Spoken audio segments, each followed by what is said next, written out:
소통을 하거나 이제 정보를 공유하기 위해 SNS를 잘 사용하는 사람들을 카페인족이라고 부르죠. 카카오톡, 페이스북, 인스타그램을 줄여서 카페인이라고 부르는 겁니다. 특히 카카오톡 같은 경우는 이제 글도 많이 쓰지만 이모티콘을 많이 활용하고 또 하고 싶은 말이나 감정을 함축해서 사용을 합니다. 또 페이스북은 그림이나 영상을 올리기가 쉽고, 또 인스타그램은 내가 뭐 먹고 다니는지, 내가 어디를 가는지, 내가 뭐 입고 다니는지 이것을 좀 더 멋진 사진으로 올리는 그런 소통 창구입니다. 그렇다면 하나님께서 천지를 창조한 시대에는 말씀을 하신 후에 이 말씀이 기억나도록 무엇을 공유하셨을까요? 어떻게 공유하셨을까요? 먼저 하나님께서 사람을 만드시고 하나님께서 하신 첫 번째 말씀은 창세기 1장 28절 말씀입니다. 하나님이 그들에게 복을 주시며 생육하고 또 번성하고 땅에 충만하고 땅을 정복하고 땅을 다스려라. 그리고 두 번째 말씀은 창세기 2장 15절 말씀에 에덴 동산에서 아담 보고 경작하며 지키도록 하신 말씀입니다.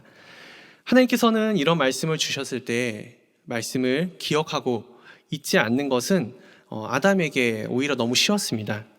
왜냐하면 아담은 일상에서 모든 창조물들 중 특히 동물들이 서로 짝을 지어 또 생육하고 번성하고 충만해지는 것을 보며 하나님께서 하신 이 첫 번째 말씀을 기억할 수밖에 없었습니다. 또 땅을 경작하며 지킨다는 것은 첫 번째 말씀의 마지막 두 번째, 땅을 정복하고 다스리는 법을 기억하며 순종할 수 있는 말씀이었습니다. 그래서 두 번째 말씀에 순종하기만 하면 첫 번째 말씀은 저절로 또 기억이 나고 지킬 수 있게 된 것입니다. 하나님의 소통은 이렇게 이론적으로 말씀만으로 끝내지 않으시고 이렇게 실제적인 교육법으로 늘 보고 깨닫고 알도록 아담에게 허락하셨습니다. 에덴 동산에 있는 모든 것이 하나님은 누구신지 또 하나님의 말씀은 무엇인지 가르쳐주고 있었던 겁니다. 피조물 자체가 하나님의 교육 자료였고 늘 하시는 성경 공부였고 하나님의 교과서였던 겁니다. 인스타그램으로 사진을 올리듯 아담에게 식물의 성장과 또 동물의 번식을 늘 보여주셨습니다. 그런데 지금까지는 뭐뭐 해라, 뭐뭐 하라라는 이런 특정의 이렇게 명령을 하셨는데 창세기 2장 17절에서는 뭐뭐 하지 말라라는 부정의 명령을 처음 하십니다. 창세기 2장 17절 말씀을 보시면 선악을 알게 하는 나무의 열매는 먹지 말라. 내가 먹는 날에는 반드시 죽으리라 하시니라. 아멘. 이 한 구절에서 여러분은 어떤 단어가 가장 먼저 눈에 들어오십니까? 선악, 아니면 나무의 열매, 먹지 말라, 먹는 날, 반드시 죽음. 모두 다 중요해 보입니다. 그러나 아담의 입장에서는 이 말씀이 중요하기도 했지만 낯선 단어들이 너무 많았을 겁니다. 하나님께서 만드신 세상은 선악의 구분 없이 모두 보기 좋았습니다. 무엇이 선이고 무엇이 악인지 구분하는 것 자체가 무슨 뜻인지 몰랐을 겁니다.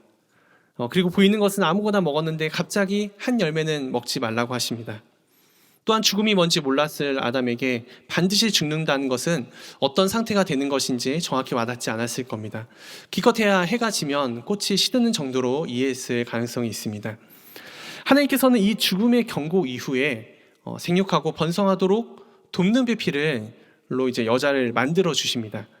그렇게 아담과 여자는 행복하게 잘 살았다라고 결론이 나면 너무 좋았겠지만 오늘 본문 3장 1절을 보시면은 어떻게 시작하냐면은 그런데로 시작을 하고 있습니다. 행복한 가정이 출발하자마자 이제 위기가 닥쳐오는 겁니다. 하나님의 말씀으로 하나된 가정을 깨뜨리는 존재가 등장합니다. 이 위기를 가져온 존재는 말하는 뱀이었습니다. 하나님의 말씀이 있는 곳에는 어김없이 이제 말씀을 빼앗으려는 뱀이 등장하게 됩니다. 이 뱀의 정체는 요한계시록 12장이나 20장에 사탄이라고 말씀하고 있습니다. 사탄은 인간이 선악과를 반드시 먹게 하려고 설득을 합니다. 유혹과 미혹을 통해서 일종의 영업을 하는 겁니다. 우리 교회에서도 영업을 잘 하시는 어떤 분이 이렇게 말씀하셨습니다. 영업은 질문을 잘해야 합니다. 어떤 물건이나 상품을 판매하려면 소개를 해야 되는데 문제는 설명을 많이 하면 할수록 오히려 영업에 실패하는 경우가 많이 생길 수 있다는 겁니다. 그럼 어떻게 해야 하는가? 얘기를 들어주라는 겁니다. 예전에 이런 물건 사용하시다가 혹시 불편한 점은 없으셨나요? 또 고객들의 불만과 또 필요를 계속 들어주라 보면은 어느 순간 이 영업하는 사람에게 이제 신뢰가 생기고 또 뭔가 문제를 해결해 줄 수 있는 이제 믿음이 생긴다는 겁니다. 당신이 정말로 필요한 게 뭔지 모릅니다. 제가 알려드릴게요. 이 결정적인 이제 킬링 멘트가 구매하게 되는 이제 포인트가 되는 겁니다. 이 영업 비밀의 노하우를 제일 먼저 뱀이 사용했습니다. 뱀이 여자에게 질문을 합니다. 하나님이 참으로 너희에게 동산 모든 나무의 열매를 먹지 말라 하시더냐? 쉽게 말하면 에덴 동산에 살면서 불편한 점은 없으셨나요? 요즘 식사는 잘하고 계시죠? 그런데 정말로 하나님이란 존재가 모든 나무의 열매를 먹지 말라고 한 건가? 이거에 대해 질문을 하는 겁니다. 뱀은 여자에게 부드럽게 다가와서 의도적으로 또 하나님의 선하심을 무너뜨리고 또 의구심을 갖게 하고 또 그래서 불만적인 답변을 유도하는 질문을 하고 있는 겁니다. 뱀은 분명히 하나님의 말씀을 이제 사용하고 있습니다.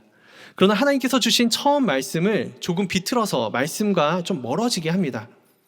그래서 사탄 지금 뭘 하고 있는 거냐 하면은 말씀에 대한 기억을 조금씩 흔들면서 말씀과 신앙이 일치되었던 삶에서 말씀을 분리해내는 작업을 하고 있는 겁니다. 2장 17절의 말씀과 비교해서 보시면 바뀐 부분은 두 가지밖에 없습니다.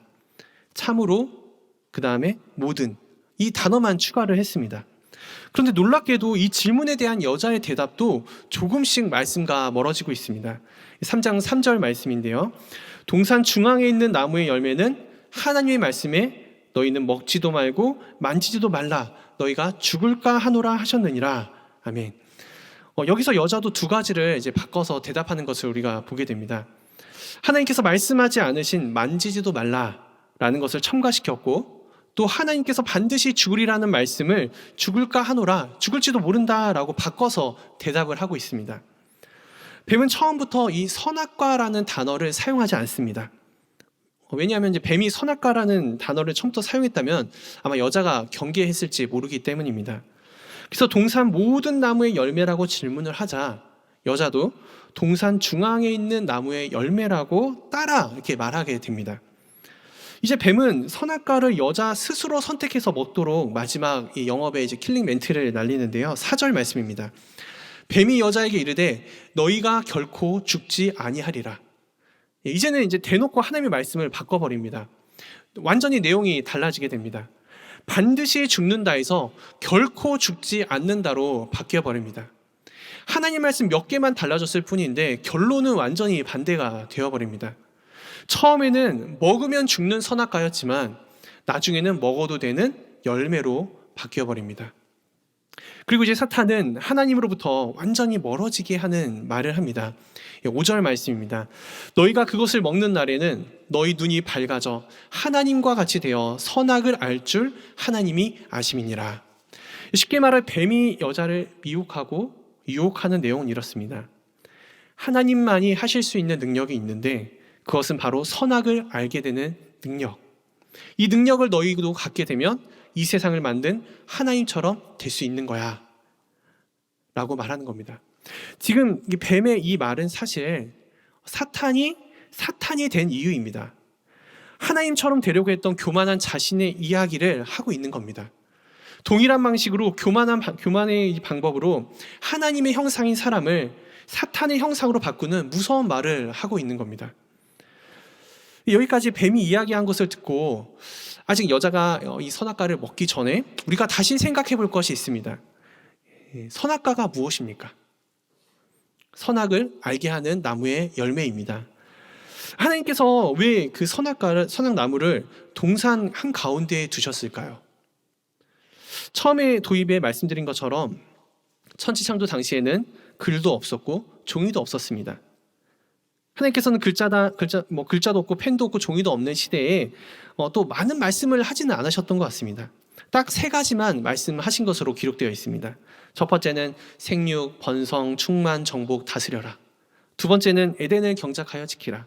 세 번째는 선악과 먹지 말라. 먹는 날에는 반드시 죽을 것이다. 이 모든 피조물을 통해서 하나님의 말씀이 기억나도록 만드셨습니다.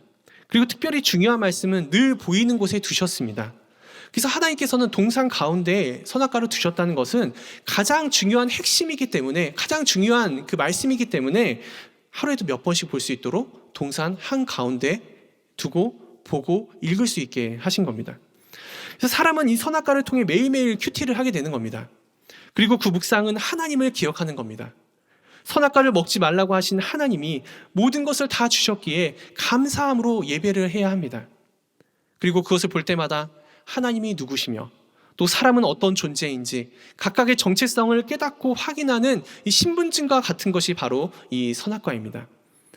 자신이 누구인지 깨닫게 하고 또 보여주는 이 영혼의 거울과 같은 것이 바로 선악과입니다.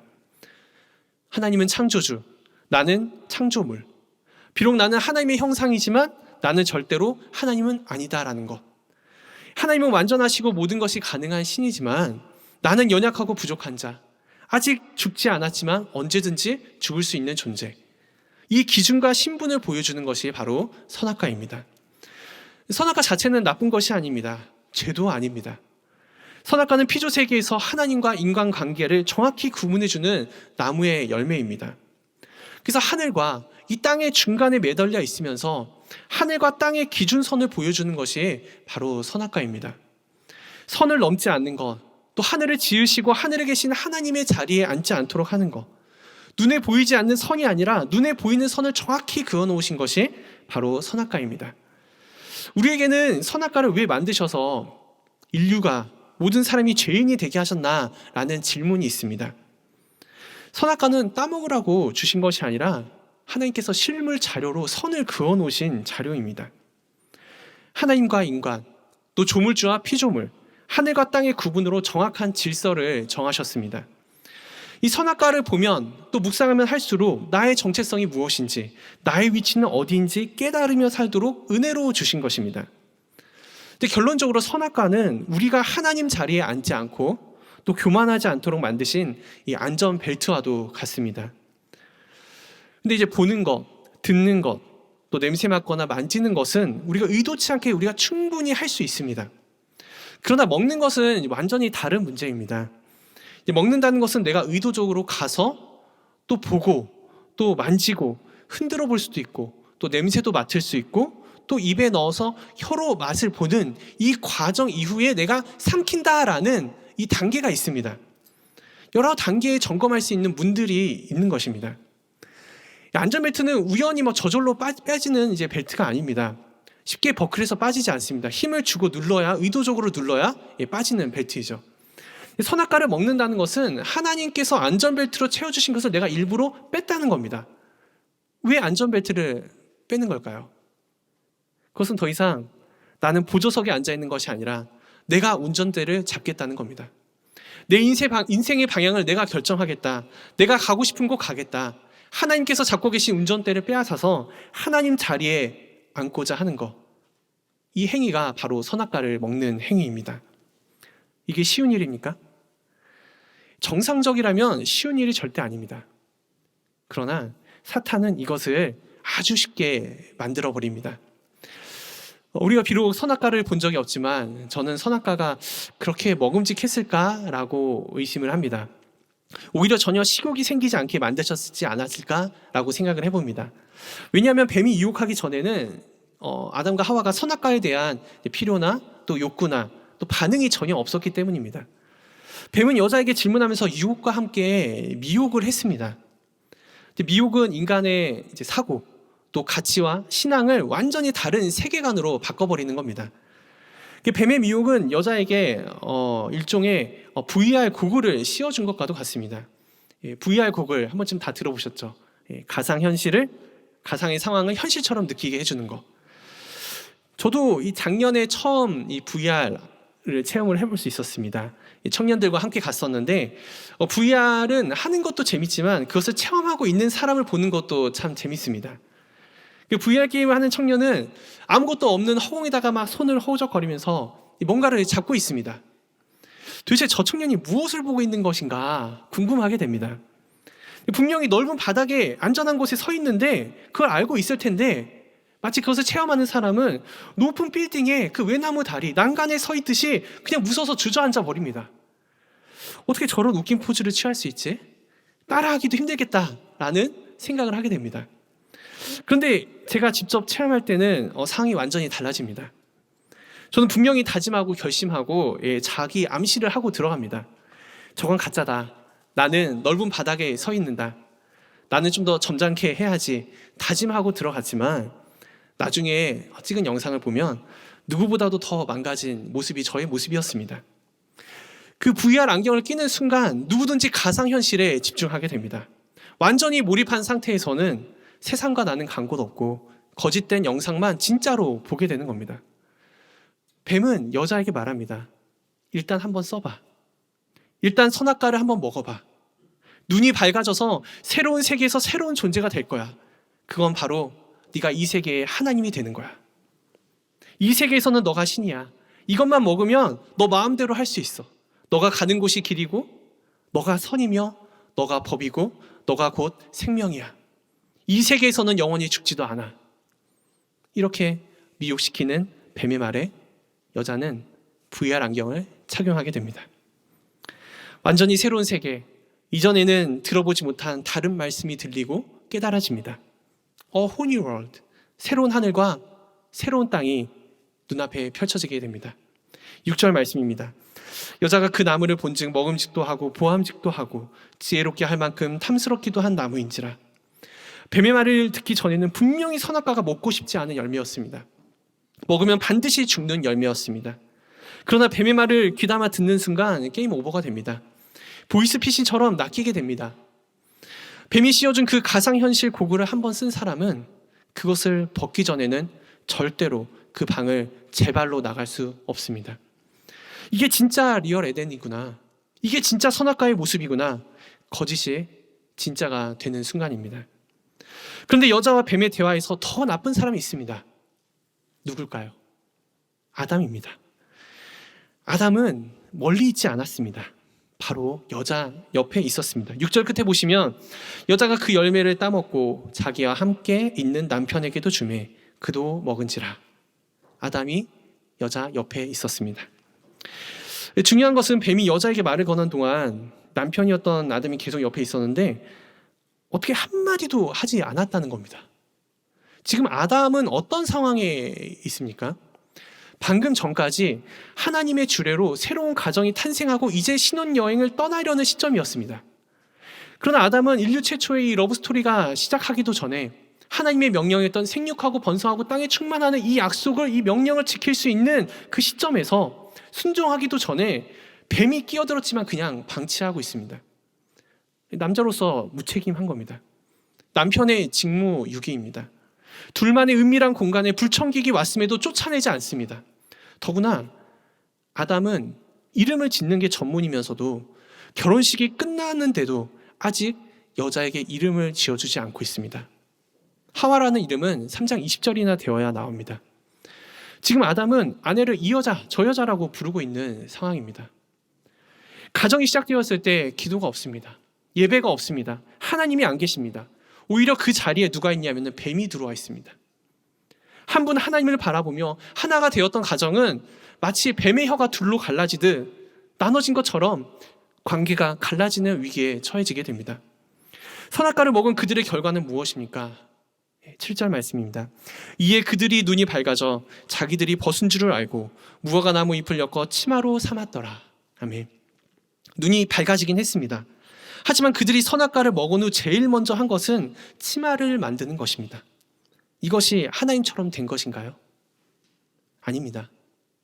오히려 이들에게 있던 하나님의 영광과 하나님의 보호하심이 사라져버린 비참한 상태가 돼버리고 만 겁니다. 이렇게 벗은 것을 인식하게 되자 이에 대한 그들의 해결이 무엇입니까? 무화과 나무 잎으로 가리는 겁니다. 그런데 오히려 이 무화과 나무 잎은 인간이 누구인지, 인간의 한계를 적나라하게 보여주고 있습니다. 인간이 노력한 최선의 해결 방법은 연약함이었고 부족함이었고 그들의 지혜로는 괜찮을 것 같았는데 금방 사그라들고 쪼그라드는 무화과 나무 잎, 이것이 인간의 최선 지혜였습니다. 이렇게 자신의 위치를 모르고 선악과를 먹은 아담과 여자는 동산나무 사이에 숨어버립니다. 그 말씀을 그 아담을 하나님께서 찾으십니다. 9절 말씀 보시면 여호와 하나님이 아담을 부르시며 그에게 이르시되 내가 어디 있느냐? 아담아, 내가 어디 있느냐? 하나님이 아담이 어디 있는지 모르셔서 부르신 것이 아니죠. 다 아시니까 부르신 겁니다. 그럼에도 아담은 두려워서 숨었습니다. 아담은 하나님을 잘 몰랐습니다. 하나님을 오해하고 있었습니다. 하나님을 제대로 알았다면 아담의 반응이 이럴 수가 없습니다. 천지를 창조하신 하나님은 늘 좋은 것을 주시며 또 부족한 것이 있으면 만들어서라도 주시는 분이 바로 우리 하나님이십니다. 그분은 사랑이 많으시고 신실하시며 긍휼과 자비가 많은 하나님이십니다. 간혹 집에서 어린아이들이 잘못하는 경우가 있습니다. 엄마가 혼내려고 할 때 오히려 엄마에게 안겨서 우는 아이들이 있습니다. 눈물이 쏙 빠질 정도로 혼나고도 안아달라고 두 팔 벌리면서 아이들이 달려옵니다. 이 아이는 자기 엄마가 어떤 분인지 아는 아이입니다. 우리 엄마는 그래도 나를 사랑해. 비록 내가 잘못했지만 내가 피할 곳은 엄마밖에 없어. 엄마는 나를 안아주실 거야. 이것을 의심하지 않고 본능적으로 아는 아이입니다. 아담도 하나님께서 부르셨을 때 하나님께로 나아가 엎드려야 했습니다. 하나님께서 아담을 부르셨을 때는 다 계획이 있으셨습니다. 이미 아담은 선악과를 먹고 죽었습니다. 죽음이 무엇입니까? 참 생명 대신 하나님과의 분리입니다. 하나님과 이제는 관계가 없는 겁니다. 그러나 그럼에도 불구하고 이미 죽어있는, 영적으로 죽어있는 이 아담, 아무런 관계가 없는, 연결고리가 없는 이 아담을 지금 하나님께서 어떻게 하고 계십니까? 부르고 계십니다. 아담이라고. 남자라고 부르지도 않고 흙이라고 부르지도 않고 아담이라고 부르고 계십니다. 우리가 누가복음에 나오는 탕자 이야기에서 잘 알다시피 탕자는 아버지의 관계를 다 끊고 유산을 받고 집을 떠나버렸습니다. 이제 아버지와는 아무런 관계가 없습니다. 그래서 탕자가 빈털터리로 그럼에도 불구하고 아버지 집으로 돌아왔을 때, 갈 곳이 없어 아버지 집으로 돌아왔을 때 어떻게 말합니까? 탕자는 자신을 아들이라 말하지 말라고, 품꾼 중에 하나라고, 나를 종이라고 부르라고 말합니다. 그러나 탕자의 아버지는 여전히 아들로 인정하며 이렇게 말합니다. 살찐 송아지를 잡아라. 잔치를 열어라. 이겁니다. 이 내 아들은 죽었다가 다시 살아났으며 내가 잃었다가 다시 얻었노라 하니 그들이 즐거워하더라. 이것이 바로 우리 하나님 아버지의 마음입니다. 아담이 피해야 할 곳은 동산 나무, 아무런 그런 나무 사이가 아니었습니다. 그것은 죄와 허물을 가려줄 수 없는 가짜 십자가 나무였습니다. 아담이 피해야 할 곳은 동산 가운데 있는 생명나무로 나와 다시 하나님께로 돌아오는 것입니다. 동산에 많은 나무가 있었지만 하나님 옆에 있는 나무는 아담을 때리려고 준비한 회초리가 아니라 선악과를 따먹고 두려워서 벌벌 떨며 숨을 곳을 찾아 헤매는 아담을 위해 준비한 생명을 주는 큰 나무 십자가였습니다. 하나님은 다 계획이 있으십니다. 우리의 연약함, 우리의 교만함, 우리의 천박함, 우리의 거짓됨, 우리의 노력, 우리의 열심, 그래봤자 결과는 무화과 나무 잎밖에 안 된다는 것을 아십니다. 그래서 아담을 찾으십니다. 아담아, 내가 어디 있느냐? 이때 핑계하지 않고 겸손히 나아가면 됩니다. 엎드리면 삽니다. 여러분 한번 찾아보십시오. 성경에서, 성경 어느 곳에서도 하나님께 나아갔는데 거절하셨다는 말씀이 없습니다. 오히려 진노 중에라도 회개하고 돌아오는 자를 그분의 백성으로 삼으시고 보호하시며 복 주시는 분이 바로 우리 하나님이십니다. 이 하나님께서 우리의 연약함과 죄성을 다 아시고 골고다 동산 언덕 한가운데 위에 우리가 볼 수 있도록 십자가를 세워두셨습니다. 그리고 돌아오길 원하고 기다리고 계십니다. 이 십자가 아래에서 예수 그리스도께서 흘리신 보혈을 맛본 자는 모두 구원을 얻게 하셨습니다. 선악과를 따먹는 것만이 교만이 아닙니다.